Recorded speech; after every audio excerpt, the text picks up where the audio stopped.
자존감을 무너뜨리는 과거의 상처를 따라가 보면 대표적으로 두 가지가 있습니다. 하나는 부모님에게 받은 상처이고, 다른 하나는 생각보다 많은 분들이 갖고 있는 왕따의 기억입니다. 누군가에게 맞은 것도 아니고 상처가 될 심한 말을 들은 것도 아닙니다. 하지만 누구도 나에게 말을 걸어주지 않았습니다. 급식실에서 혼자 앉아 밥을 먹었고, 조를 짜라고 하면 마지막까지 남았고, 내가 얘기하면 전체가 잠깐 조용해졌다가 아무 일 없다는 듯이 원래 하던 얘기로 돌아갔습니다. 그 짧지만 길게 느껴졌던 순간, 그 시간이 학기 내내 반복되었던 거죠. 시간은 많이 흘렀습니다. 졸업한 지 오래됐고, 이제는 그 시절 그 친구들의 이름도 떠오르지 않죠. 하지만 여전히 따돌림의 영향은 남아있습니다. 회의에서 내 의견에 대해서 아무도 이야기하지 않으면 심장이 덜컥 내려앉고, 단톡방에서 내 얘기에만 30분째 답이 없으면 내가 혹시 잘못 썼나 싶어서 다시 읽어보기도 합니다. 그렇다면 왜 하필 나였을까요? 왜 하필 내가 따돌림을 당했을까요? 그냥 운이 나빴던 걸까요? 아니면 정말 나에게 이유가 있던 걸까요? 아마 여러분들은 그동안 계속 자기 안에서 원인을 찾으셨을 겁니다. 내가 어두워서, 내가 눈치가 없어서, 내가 만만해 보여서. 그러나 심리학 연구들이 주목하는 것은 개인의 특성이 아닙니다. 나와 교실 사이입니다. 같은 사람이라도 어떤 교실에 놓였느냐에 따라서 그 결과가 완전히 달라졌기 때문이죠. 첫 번째, 조용한 나와 시끄러운 반. 따돌림에 대한 연구에서 연구자들은 어떤 아이가 따돌림을 당하는가를 묻지 않았습니다. 그 아이가 자기 반 평균에서 얼마나 떨어져 있는가를 봤죠. 그 결과 따돌림을 예측한 것은 두 가지였습니다. 친구 수가 반 평균보다 적었다는 것, 그리고 반 평균보다 덜 시끄러웠다는 것. 여기서 중요한 것은 조용하다는 것 자체가 문제가 되지는 않았다는 겁니다. 그 반이 시끄러운 게 문제였다는 거죠. 만약 같은 성격의 아이가 차분한 분위기의 반에 배정이 되었다면 그 아이는 그저 평범한 아이였을 겁니다. 그리고 아무 일도 일어나지 않았겠죠. 이걸 전문 용어로 인물 집단 불일치라고 부릅니다. 문제는 내 특성이 아니라 내 특성과 그 교실의 평균 사이의 거리라는 거죠. 그러니까 정확하게 말하면 이겁니다. 내가 조용하고 어두워서 따돌림을 당했다가 아니고 내 밝기가 그 반의 기준보다는 좀 낮았다라고 볼 수 있는 거죠. 그리고 이 기준은 반마다 다르고 또 매년 달라집니다. 작년까지는 아무런 문제가 없던 아이가 반이 바뀌자마자 따돌림의 표적이 되는 것이 그 이유이죠. 이 분명한 건 여러분들이 그 기준을 만들지도 않았고 고르지도 않았다는 사실입니다. 두 번째는 방어해줄 친구가 없어서입니다. 연구에 따르면 불안이 높은 아이가 이후 따돌림의 피해를 더 받는 경향성이 발견됐다고 합니다. 여기까지는 우리가 어느 정도 예측을 할 수 있는데요. 그런데 여기서 결정적인 단서가 하나 더 있습니다. 그때 친구가 한 명이라도 있으면 그 경향성이 거의 사라졌습니다. 이 부분은 오해하기 쉬워서 제대로 짚고 넘어갈 텐데요. 친구가 생겨서 그 아이의 불안이 사라진 것이 아니었습니다. 그 아이는 여전히 불안감을 갖고 있었는데요. 다만 그 불안 때문에 따돌림의 표적이 되지는 않았습니다. 옆에 나를 지켜주는 한 명의 친구라도 있었다면 누군가 건드리려 할 때 계산이 달라지기 때문입니다. 그리고 하나 더 있습니다. 따돌림을 당했다 하더라도 이후 우울과 불안으로 남는 것은 서로를 친구로 여기는 절친이 없는 경우에만 그랬습니다. 정리하면 친구 한 명이 두 가지를 막아준 건데요. 이 따돌림의 표적이 되는 것도 막아줄 수 있고, 따돌림을 당한 뒤에 그것이 상처로 남는 것도 막아줄 수 있습니다. 즉 똑같은 성격이더라도 친한 친구의 유무에 따라서 결과가 달라졌다는 거죠. 그런데 이 친구가 있었느냐 없었느냐를 이 어린 아이가 결정할 수 있었을까요? 반 배정은 학교가 했고 전학 유무는 부모가 결정했습니다. 작년에 친했던 아이가 있다 하더라도 새로운 반에 갔을 때 그 친구가 없다면 또 따돌림의 표적이 됐을 수도 있다는 거죠. 물론 친구를 사귀는 방법은 어느 정도 가정에서 배우기도 합니다. 어쩌면 그 부분이 충분하지 않았을 수도 있지만 사실 그마저도 여러분들이 고른 것이 아니었죠. 세 번째, 첫날 아무도 끊어주지 않아서입니다. 따돌림에는 언제나 첫 번째가 있습니다. 첫 번째 웃음, 첫 번째로 놀림을 받은 순간, 그때 어떤 흐름이었나요? 선생님이 혹시 그 장면을 봤나요? 봤다면 그 놀림을 끊어주었나요? 반에서 한 명이라도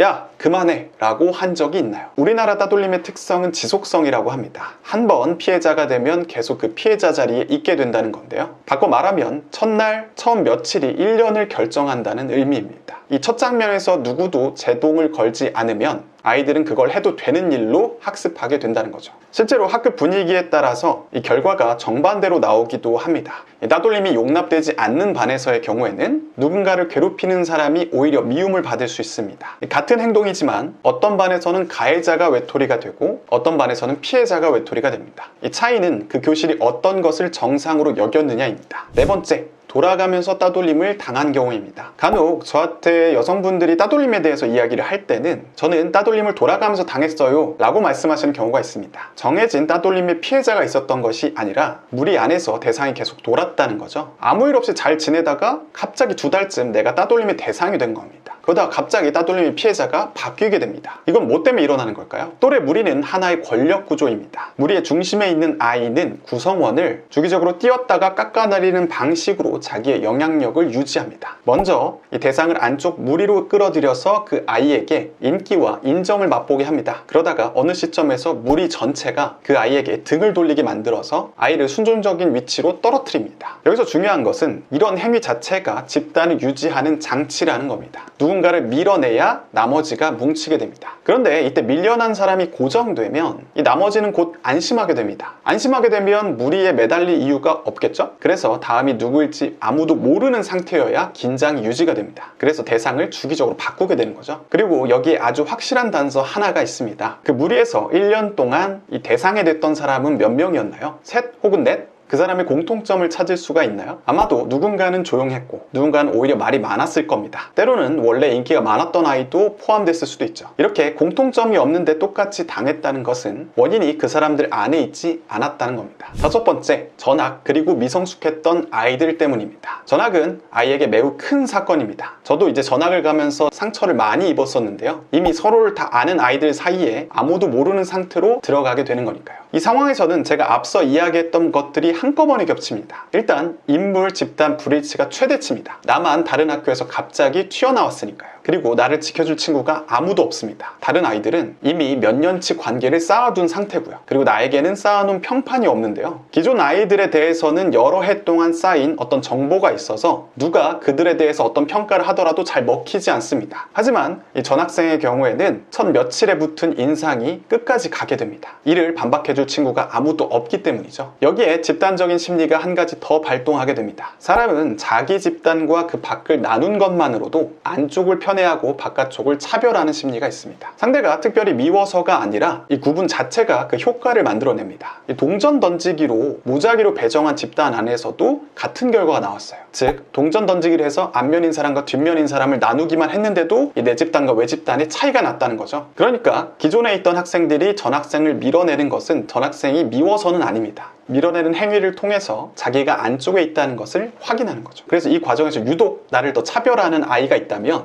대개 원래 있던 무리 안에서 그렇게 안정적이지 않았던 아이일 가능성이 높습니다. 확인이 더 필요한 입장이니까요. 여기에 나이 문제도 있는데요. 청소년기는 아직 뇌가 덜 발달한 시기이고 또래 사이에서 자기 위치를 잡는 것이 매우 중요한 시기입니다. 지위 경쟁이 가장 극심해지는 시기예요. 게다가 서로를 다 아는 바는 뒤집어 말하면 낯선 사람을 다뤄본 적이 없는 집단임을 뜻합니다. 익숙하지 않은 것을 대하는 연습이 안 돼 있으니까 이 다르다가 곧 이상하다로 해석이 되는 거죠. 그리고 무엇보다 상대방의 입장에서 생각하는 능력이 개발되지 않았습니다. 쉽게 말하면 미성숙했기 때문에 전학 온 아이를 품어줄 수 없었던 거죠. 그래서 그 반이 나빴다기보다는 새로운 사람을 다뤄본 적이 없는 반이었던 겁니다. 이건 사실 어른들도 잘 못하는 거예요. 부서에 온 새로운 사람이 있다고 할 때 그 사람이 제대로 적응하지 못하는 경우도 많이 있으니까요. 다만 의도가 없었다고 하더라도 영향력이 없었던 건 아닙니다. 여러분들이 겪었던 그 시기는 실제로 매우 힘들었고 그 시간은 다시 돌아오지 않죠. 쉽게 그들을 용서하라는 것이 아닙니다. 다만 원인이 어디에 있었는지를 정확히 보자는 거죠. 그럼 그냥 운이 나빴다는 건가요? 그냥 운이 없었다라는 말을 하면 위로가 안 되는 걸 잘 알고 있습니다. 오히려 이런 해석은 화가 날 수도 있죠. 여기에는 이유가 있습니다. 우리에게 자책은 너무 아프지만 대신 한 가지를 지켜줍니다. 내가 잘못해서 그랬다 안에는, 그러니까 다음엔 안 당할 수 있다가 들어있습니다. 내가 원인이면 내가 고치면 되거든요. 통제감은 지킬 수 있다는 겁니다. 반대로 운이었다라는 것을 받아들이는 순간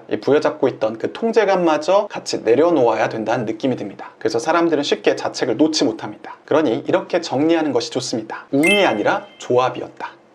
그 해, 그 반, 그 아이들, 그 선생님, 그리고 여러분, 이 조합이 아쉽게도 맞지 않았던 겁니다. 여러분들이 잘못 만들어진 것이 아니라 어쩌다 보니 그 조합 안에 여러분들이 들어가 있었던 거죠. 그리고 여러분들은 그때의 조합을 고를 수 없었습니다. 여러분들이 어느 반이 될지, 어느 자리에 앉을지, 자기와 성격이 맞는 친구가 있을지, 지독하게 괴롭히는 일진 같은 친구를 만나게 될지 전부 정해져서 통보받은 거죠. 하지만 지금의 여러분들은 고를 수가 있습니다. 어느 회사에 있을지, 어느 모임에 나갈지, 또 누구를 계속 만날지. 그때 여러분들에게 없었던 것은 어떤 능력이나 자질이 아니라 선택권이었습니다. 그리고 지금 그것들이 있지요. 그렇다면 그들은 왜 따돌림을 저질렀을까요? 따돌림 연구자들이 반복해서 확인한 사실이 하나 있습니다. 이 따돌림은 지위를 얻기 위해서라는 것. 가해자들에게 무엇을 원하는지를 조사해보면 존경받고 싶다, 인정받고 싶다, 위에 서고 싶다는 항목과 강하게 연결됩니다. 그래서 따돌림에는 반드시 관객이 필요한데요. 혼자 있을 때는 괴롭힌 경우가 별로 없었다는 것을 알 수 있을 겁니다. 꼭 사람들 앞에서 그랬어요. 급식실에서,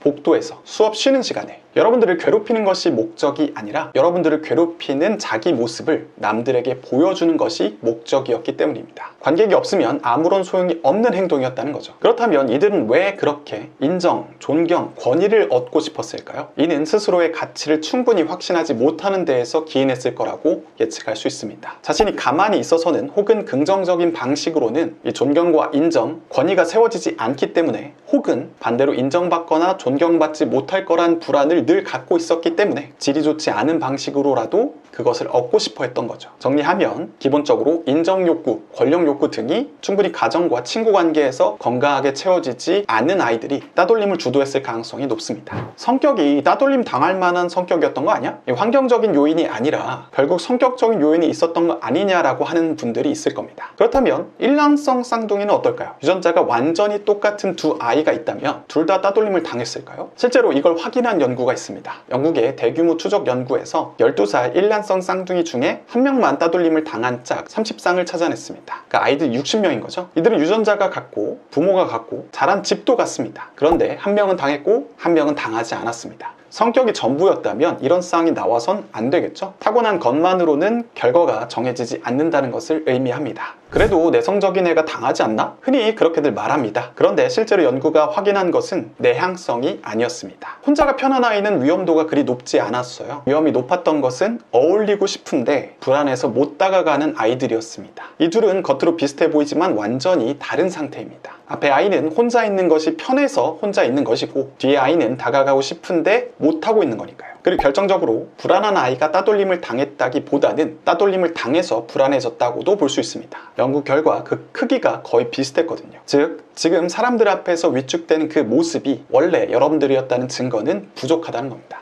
내 탓이 나를 계속 힘들게 만듭니다. 왜 하필 나였을까? 심리학에서는 이 질문에 붙은 이름이 있습니다. 성격적 자기 비난. 내적이고 안정적이고 통제 불가능한 원인에 자신의 피해를 귀속시키는 것을 의미합니다. 이걸 풀었으면 이런 거죠. 나한테 문제가 있는데 그건 원래 그런 거라 바꿀 수가 없어. 내가 괜찮은 애였다면 따돌림을 당하지 않았을 텐데. 바로 이 문장입니다. 이렇게 탓을 돌리는 것은 외로움, 불안, 낮은 가치관과 강하게 연결되고요. 근데 정말 무서운 것은 그 다음입니다. 연구에 따르면 이 성격적 자기 비난이 높은 아이일수록 따돌림이 계속됐습니다. 그리고 따돌림이 계속되면 자기 비난이 더 커졌죠. 즉, 왜 하필 나였을까? 라는 질문은 상처의 결과이면서 동시에 상처를 유지시키는 원인이었습니다. 그래서 이유를 찾을수록 자기 비난이 깊어지는 구조 안에 갇혀 있었던 거죠. 여러분들이 답을 못 찾아서 괴로웠던 것이 아니라 찾으려 할수록 깊어지는 질문이었던 겁니다. 그런데 여기서 한국인에게는 조금 다른 함정이 있습니다. 이 미국 청소년들은 성격적 자기 비난이 우울과 불안을 예측을 했지만 한국 청소년들에게는 행동적 자기 비난이 모든 내면화 문제를 예측했습니다. 이 행동적 자기 비난이라는 건 뭐냐면 내가 그때 그 말만 안 했더라면, 내가 그 자리에 안 갔더라면, 한 번은 내가 세게 나갔더라면. 한국 사람들은 나는 원래 그렇다 보다는 내가 그때 그렇게 하지 말았어야 했다 라는 쪽으로 자신을 갉아먹습니다. 이게 더 교묘한 이유는 이 생각이 마치 반성처럼 여겨지기 때문입니다. 이게 성장하고 발전하려는 태도처럼 보이니까 멈출 이유를 찾기가 어렵습니다. 그런데 실제로는 그 시절의 어린 아이한테 지금 어른의 판단력을 가졌어야 한다고 요구하는 겁니다. 10몇 살이 할 수 없었던 일을 지금 20년째 추궁하고 있는 거죠. 그건 반성이 아니라 학대에 가깝습니다.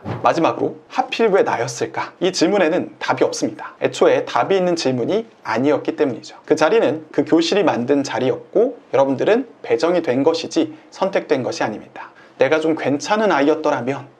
오래 붙들고 있던 그 문장은 아무도 이유를 제대로 설명해주지 않아서 어린 시절 내가 스스로 만든 문장이었습니다. 그때 어렸던 그 아이가 혼자 내린 결론을 지금까지 갖고 살았던 거죠. 그러니 이 말씀은 꼭 드리고 싶습니다. 여러분들은 그런 취급을 받을 만한 사람이 아니었습니다. 그때도 아니었고 물론 지금도 아닙니다. 조용했던 것도, 눈치를 봤던 것도, 말을 못 걸었던 것도 잘못이 아닙니다. 그건 그 교실에서 살아남기 위해서 찾아낸 방법이었을 뿐이죠. 그리고 그 덕분에 여러분들은 그 고통스러운 시기를 통과했던 겁니다. 그때는 아무도 그 말을 해주지 않았습니다. 선생님도, 부모님도, 그 반의 누구도요. 수십 년이 지나서 하는 말이라 늦었지만 그래도 한 번은 들으셔야 할 것 같아요. 따돌림은 여러분들의 잘못이 아니었습니다.